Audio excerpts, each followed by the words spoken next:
पूछना ये था कि आप पाकिस्तान तहरीक इंसाफ की हुकूमत, पाकिस्तान तहरीक इंसाफ और पाकिस्तान के वज़ीर-ए-आज़म इमरान खान साहब को हासिल होने वाले इस एक एज़ाज़ पर क्या राय रखती हैं? ज़रा तफसील से अगर आप इंकशाफ फरमाएँ।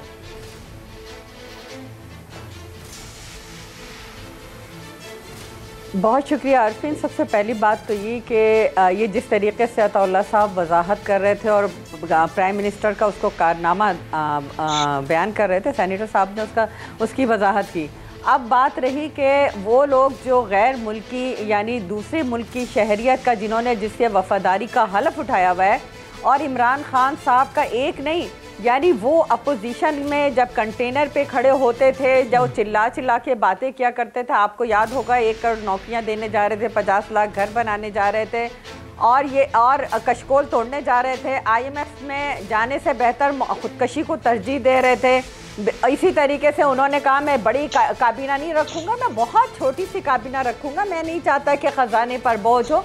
इसी तरीके से वो कहा करते थे कि जी गवर्नर हाउस का ख़त्म हो जाएगा, प्राइम मिनिस्टर सेक्रेटरीट को जो है यूनिवर्सिटी में तब्दील कर दिया जाएगा। वो सारी चीज़ें जो, और मैं प्रोटोकॉल का बिल्कुल कायल नहीं हूँ, प्रोटोकॉल नहीं होगा, साइकिल पर जाने की मिसालें दिया करते थे। और वही ये कहा करते थे कि जो ड्यूल नेशनलिटी को कोई हक नहीं है कि वो यहाँ आकर किसी, अब वो कैबिनेट में ना सिर्फ बैठे हैं, जिसका आपने अभी खुद कहा कि वो डिप्टी प्राइम मिनिस्टर तक समझे जाते हैं, तो वो लोग इस मुल्क की सलामती के लिए शदीद खतरात का लाहक होते चले जा रहे हैं। वो काबीना नहीं अरशद साहब ने जो हाँ जी प्लीज मैडम, रिकॉर्ड की दुरुस्ती बहुत जरूरी है। तो ये सारी चीज़ें ठीक मैं तस्वीर कर देती जो डॉक्टर साहब ने कहा। तो ये वो सारी चीज़ें हैं कि कल तक जो मुल्क की सलामती के लिए ख़तरात थे, आज क्यों नहीं वो ख़तरात है। वो लोग जो जिनके स्टेटमेंट है जो पाकिस्तान के ख़िलाफ़ बातें करते थे, आज वो कैबिनेट में बैठे हैं। और यही वजह है आरफीन के इस वक्त मुल्क की मईशत का जो हाल है, मुल्क के इदारों का जो हाल है, PIA का जो हाल है, रेलवे का जो हाल किया, स्टील मिल का, क्योंकि इन्होंने तो झूठे वादे किए। इन्होंने कहा कि स्टील मिल को हम अपने पाँव पे खड़ा करेंगे, हम उसको नचकारी नहीं करेंगे। और आपने देखा कि 9,500 से ज़ायद लोगों को जो है यकजम से कलम बेरोज़गार किया जा रहा है। ये 1 करोड़ नौकरियां देंगे, ये कौन सी बात करते हैं? कहते हैं जी अपोजिशन जो है वो केसेस के अंदर केसेस, झूठे केसेस आप बना रहे हो। और वो आप तो बहुत ज़्यादा खुशनसीब हैं कि आप अगर PTI में, तो आपके ऊपर अगर BRT केस है, PTV का हमला केस है, पार्लियामेंट पे हमला केस है, या इस किस्म के फॉरेन फंडिंग केस है, तो आप स्टे ले लेते हैं। और आपके लिए ना तो नैब बोलती है, जिस तरह भी आपने देखा कि के इलेक्ट्रिक के जिस तरीके से बात हुई, और कहा आरिफ नकवी साहब ने एडमिट किया कि 2013 के और 18 के इंतखाबात में उन्होंने फुल फंडिंग की है 60%। और उसके बाद जो है कराची के अवाम रुल रहे हैं। लेकिन आप जो हैं, क्योंकि आपके तो फाइनेंसर हैं, वो आपके ATM है, आपने बात की, रिपोर्ट की, कमीशन की, चीनी कमीशन की रिपोर्ट आने के बाद कोई बड़ा कारनामा नहीं, वो तो एज पर कानून आई है, एज पर लॉ आई है। आपने उन चोरों को उठाकर बाहर मुल्क में भेज दिया या कैबिनेट में तरक्की दे के बैठा दिया। ये है आपका इंसाफ? अगर यही कोई अपोजिशन इन्वॉल्व हो तो आप जेल के अंदर बगैर सबूत के आप जेलों में बंद कर दें। हम 70 से इसको भुगतते चले आ रहे हैं, लेकिन पीपल्स पार्टी ना ख़त्म हुई है। इंशाअल्लाह ताला पहले से ज़्यादा ताकत में उभर कर आएगी। दोनों जगहों से एक ही किस्म का कोई जवाब आया है, नून लीग की जानिब से भी और पाकिस्तान पीपल्स पार्टी की जानिब से भी। सिक्योरिटी रिस्क वाली बात उन्होंने की है, और उन्होंने कुछ नाम तो बहरहाल नहीं बताए, लेकिन उन्होंने कहा है कि कुछ लोग ऐसे हैं कि जिन्होंने अमरीकी वफादारी का व्हाटएवर जो भी उन्होंने कहा उनका इल्ज़ाम है। सर, क्या इस बात में कोई एक सदाकत की रमक, कोई एक शायबा सच्चाई का आप पाते हैं? किस तरह से आप इसको रिस्पॉन्ड करेंगे? देखिए, मैंने पहले कहा कि फ़र्क क्या है इनके और हमारा एक तर्जुमान है KPK गवर्नमेंट का, उसकी एक वीडियो ऑडियो कॉल लीक होती है, तो हम उसको फौरी तौर पर ओहदे से हटा देते हैं, इंक्वायरी शुरू करते हैं। और दूसरी तरफ सिंध के अंदर JIT बनती है, जिसमें ISI, MI, रेंजर, पुलिस, सबके लोग शामिल हैं, नुमाइंदे शामिल हैं, और वो जो है रिपोर्ट छुपाई जाती है। और फिर वो रिपोर्ट इस तरह शाया होती है कि वो फिर उसमें ये पता नहीं चलता कि कौन सी असली है, कौन सी नकली है। ये है बुनियादी वो फ़र्क। दूसरी बात ये है कि अगर हमने इस पर फ़ैसला नहीं करना था, या हम चाहते थे कि हमारे जो मुशीर हैं या हमारे जो माविनीन हैं वो इसी तरह बस मामला दबा रहे, तो क्या ज़रूरत थी हमें कि हम खुद प्राइम मिनिस्टर साहब उनको डिमांड करते कि भाई आप अपने असासे डिक्लेयर करें, आप अपनी शरीयत बताएं। बात यह है कि अगर कोई पाकिस्तानी है, कोई पाकिस्तान में रहते हैं, बहुत सारे लोग, पहले भी ऐसे हुआ है, आपके सामने है चीज़ें कि कोई दोहरी शरीयत का मालिक था, कोई सिंगल था, वो गए कोर्ट में गए, वो साबित हुआ नहीं हुआ। जिस तरह आपके सामने है, 2 लोगों ने डिनाई किया कि हमारी दोहरी शरीयत नहीं है, तो बाकी भी सामने आ जाएंगे। और उस पर मैंने आपसे पहले कहा कि हमारा वही स्टैंड होगा जो हमारा पहले था। प्राइम मिनिस्टर साहब जो ये इनिशिएटिव उन्होंने लिया है, तो इसलिए नहीं लिया कि वो लोगों को सिर्फ दिखाने के लिए, ज़ाहिर है उनका कोई मकसद होगा, उनका कोई इसके पीछे इरादा होगा।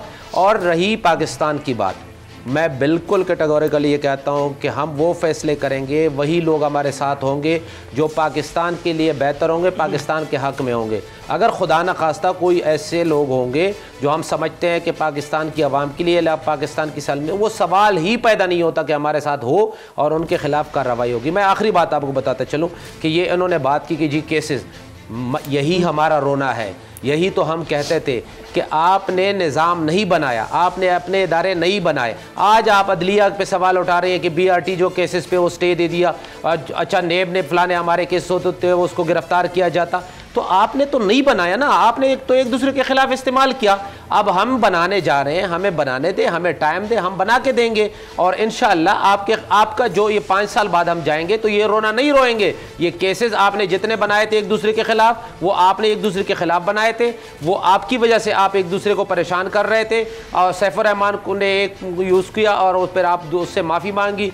और दूसरी, आप एक हमारे चीफ जस्टिस साहब जो आया, वो शहद की बोतलें जो पकड़ी थी वो अदलिया नहीं साबित कर सकी, तो इनकी चीज़ें क्या साबित होंगी? अच्छा सेनेटर साहब, सर ये मुझे बताइए, इस एक फ़हरिस्त के बारे में अगर मैं बात करूं तो बहुत सारी चीज़ें हैं इसमें, मतलब लोगों के इतने एसेट्स भी होते हैं कि देख करके तो बहरहाल एक आम आदमी का सर ही घूम जाता है। लेकिन किसी शख्सियत के बारे में लिखा है कि इनके पास 50 लाख की एक गाड़ी और वॉटेवर 20 लाख का जेवर और फलाना दिखाना। सर वज़ीर आज़म का मुआविन खुसूसी या काबीना का रुकन और सिर्फ 50 लाख रुपए की गाड़ी, सर ये सादगी की इंतहा ही तो है। क्यों आप लोग बात का बतंगड़ बनाने पर तुले हैं? क्यों छोटी छोटी बातों को लेकर के आप जमहूरियत के इस सफ़र को मुमकिन तौर पर खुदा न खास्ता डीरेल करने की किसी साजिश का हिस्सा बनना चाहते हैं? क्यों सर, क्यों तायब क्यों नहीं हो जाते आप लोग? आप उनका भी जिक्र करें ना, जो 1200 प्लॉट्स हैं और 40 प्लॉट इस्लामाबाद में और 900 जो है वो अटक में है और चकवाल में है और ननियाल से मिले हुए हैं, इतना कुछ। ये वो लीडर हैं जो पिछले आप इनकी कंटेनर में या उससे पहले जो भी तकारीर है उसमें सुन लें कि ये क्या कहते थे। ये यही कहते थे कि पाकिस्तान में अगर किसी ने सियासत करनी है और पाकिस्तान में इक़्तिदार के मज़े लेने हैं तो फिर उन्हें अपनी बाहर से जायदाद जो है वो सारी पाकिस्तान में ला के पाकिस्तान के अवाम के कदमों में डालनी चाहिए। ये सारी वीडियोस, ये हमारे कोई हाफ़ज़े पाकिस्तानियों के इतने कमज़ोर नहीं कि ये बातें याद ना रहे। ये वही शख्स है जो कहता था कि 25 रुपये TV का लाइसेंस का फ़ीस जो है, जब मैं आऊँगा तो ये लल्ले तलल्ले के लिए अरबों रुपया आवाम के खून से निचोड़ रहे हैं और हम आएंगे तो इदारों को ठीक करेंगे, ना कि इदारों पे पैसा आवाम के टैक्स का देंगे कि वो अपने और हुकूमती लल्ले तलल्ले थोड़ा सा तवक्कुफ की इस्तदा है, क्योंकि आपने जो नुक्ता उठाया मैं उसी नुक्ते को आगे लेकर के जाना चाह रहा हूँ शाहिदा रहमानी साहबा के पास। मैडम, इदारों की बात की असद अशरफ साहब ने, जब हम बात करते थे गुलभूषण का तो आप देखें ना, हमें गद्दारी के सर्टिफिकेट दिए जाते थे। आज वही गुलभूषण है जिसके लिए इन्होंने ऑर्डिनेंस सदारती 20 मई को, सर उसकी तरदीद आ चुकी है, उसकी तरदीद आ चुकी है। थोड़ा सा तवक्कुफ कीजिएगा मैडम। शाहिदा रहमानी, आपने अपनी गुफ्तगू में भी कहा और वही नुक्ता इन्होंने भी उठाया असद अशरफ साहब ने, इदारों की बर्बादी का। मैडम, आपने कहा स्टील मिल से जो मुलाजमीन को निकाला गया है 9,000 साढ़े 9,000, स्टील मिल की सिर्फ तदफीन का इल्ज़ाम या गुनाह पाकिस्तान तहरीक इंसाफ के सर है ना, मतलब इस बात को तो आप मानेंगी। तिया पाचा तो इसका नून लीग या पीपल्स पार्टी इन हुकूमतों में पहले ही हो चुका था, अब सिर्फ मुर्दे को ज़मीन में गाड़ करके और फातिहा पड़ी जा रही है। इल्ज़ाम तो यही है ना, या कुछ और कहेंगी आप?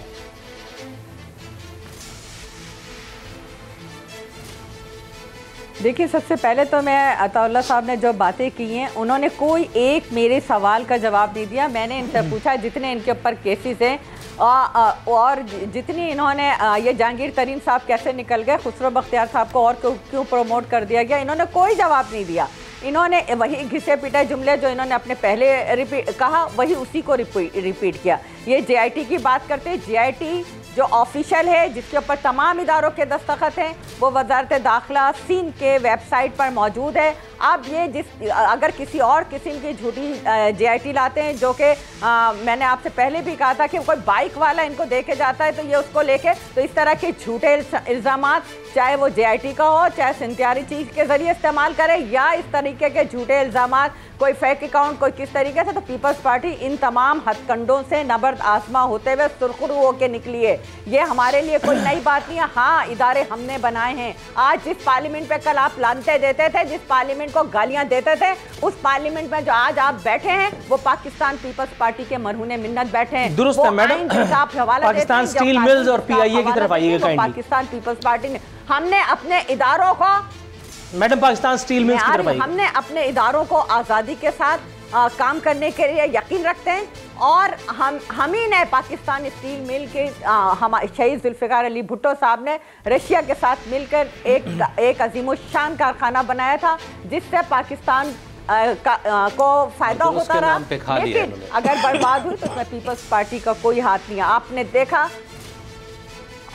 और जिस तरीके से उसको लूटा गया है वो उसकी मिसाल नहीं। मैं यही तो लूटा किसने लूटा, यही तो कह रहा हूँ। आप इस बात से तो इत्तेफाक कर रही हैं मैडम, आप इस बात से तो इत्तेफाक कर रही हैं कि स्टील मिल को लूट लिया गया, लेकिन उस वक्त पाकिस्तान तहरीक इंसाफ का पी भी नहीं था, PTI तो दूर की बात है, जिस वक्त ये सारा काम हुआ।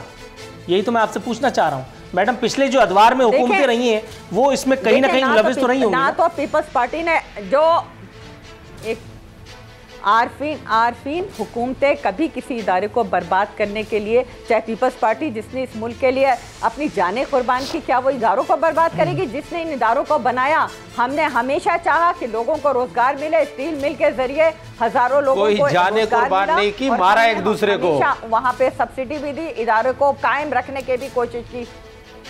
मारा किसी ने नहीं है, मारा आप लोगों ने। आप लोग जिस तरीके से हमले करवा रहे हैं, अभी भी चेयरमैन बिलावल भुट्टो जरदारी साहब को जो धमकियां दिला रहे हैं, कैसे एहसानुल्लाह एहसान आपकी कस्टडी से फरार हुआ? इसका मतलब है कि सवाल करें कि 5 साल आपकी हुकूमत थी, बीबी के कातिलों को क्यों सामने नहीं लाए? सिर्फ ये जवाब। मैडम ये मेरा ख्याल है थोड़ा सा हम पटरी से उतर गए। सब्सक्राइब करें और बेल दबाएं ताकि कोई खबर रह न जाए।